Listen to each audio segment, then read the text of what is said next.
A Polícia Civil deflagrou na data de hoje a Operação Cannabusiness. É uma operação que tem por objetivo mapear e identificar questões relacionadas ao tráfico de drogas. O que acontece? A nossa inteligência identificou que algumas pessoas estavam obtendo habeas corpus preventivos. O habeas corpus preventivo é um instrumento jurídico. Isso foi utilizado lá no caso do aborto da anencefalia e, por analogia, tem sido utilizado agora novamente. Então, algumas pessoas, de forma legítima, utilizam esse expediente. No entanto, as investigações identificaram que, a despeito de utilizar esse instrumento jurídico, algumas pessoas estavam comercializando a droga. Ou seja, ela obtém o HC, porque ela demonstra, por meio de exames médicos, que ela tem uma doença crônica, uma doença grave. Então, é utilizado em casos de epilepsia, enfim. Só que essas pessoas, algumas destas pessoas, passaram a produzir, a extrair derivados. Um desses derivados é o haxixe, e a comercializar drogas, amparados inicialmente por uma ordem judicial, mas realizando o desvio de finalidade. Então, por conta disso, foi realizada uma operação.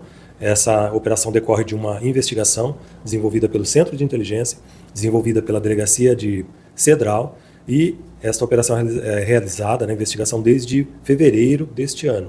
Identificou que um núcleo de pessoas estava efetivamente comercializando essas drogas. A partir daí, foram representadas por medidas cautelares, são cumpridas 11 buscas na região, não só na cidade de Rio Preto, mas também na região, assim como cidades da região de Bauru e Ribeirão Preto. Além dessas cautelares de busca e apreensão, foram deferidos sequestros de bens e valores.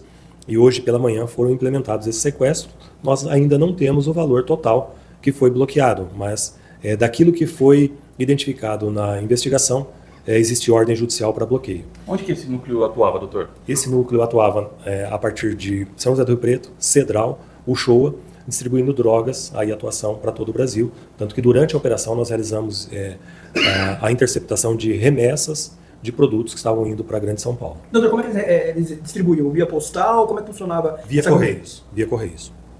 E essas pessoas eram a maioria maconha, ou não? Sim, a autorização judicial é para produzir a planta cannabis, né? E a partir daí os seus derivados. Muita quantidade, a quantidade chama atenção? Não? Sim, a quantidade chama atenção, porque eles estão atuando já há algum tempo, né? Então esta é a primeira fase, é a primeira etapa da operação. Então ela inclui buscas, sequestro de bens, e um detalhe que é bastante interessante mencionar, que a Constituição Federal prevê o confisco de terras. Então também nós representamos pelo confisco de imóveis, ou seja, aquela pessoa no Brasil que usa uma gleba de terra para plantar maconha, aliás, é uma das poucas exceções da Constituição que permite o confisco. Então, foi também representado e foi concedido o confisco de alguns imóveis.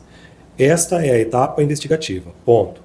Para além da etapa investigativa, nós emitimos uma portaria regulamentando a fiscalização, porque nós identificamos que isso pode estar se repetindo em outros casos.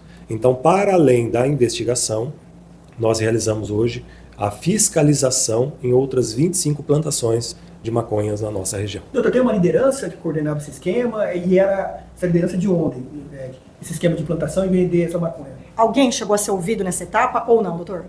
Sim, na verdade são fatos distintos, né? Nós temos pessoas que obtêm a liminar, obtêm a decisão, e dentro dessas pessoas existe um núcleo que desvia da sua finalidade. Perfeito. Dentro desse desvio de finalidade, aí atendendo a sua pergunta, nós identificamos um núcleo composto por 6 pessoas. Nós temos pessoas de São José do Rio Preto, pessoas de Cedral e pessoas de outras regiões que foram ouvidas, foram indiciadas, e nós temos um preso. Quais os crimes que foram apurados? Todas as 6 pessoas são indiciadas por tráfico de drogas, associação ao tráfico e lavagem de dinheiro. Doutor, só para ficar claro, essa pessoa foi presa hoje? Foi presa hoje pela manhã, aqui no bairro Higienópolis. Então foi feito flagrante? Isso. De tráfico de drogas? Tráfico de drogas. Então foi presa no bairro Higienópolis essa pessoa hoje durante esses cumprimentos dos mandados de busca e apreensão? Exatamente.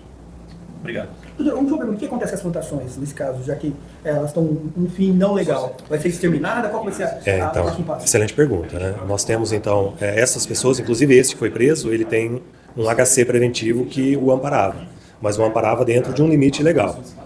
A demonstração da investigação, e por isso foi necessária a investigação, demonstrou que ele estava para além do limite. Então esta plantação não só esta, como outras, né, como exemplo também de Cedral, foram periciadas e foram totalmente eliminadas.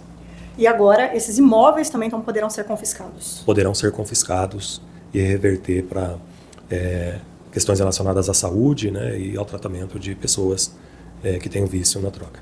Então, provavelmente, essa operação ela ainda vai ter prosseguimento também, doutor? Sim, ela prossegue, porque nós temos um primeiro inquérito para fechar e, a partir de hoje, surgiram outros inquéritos também.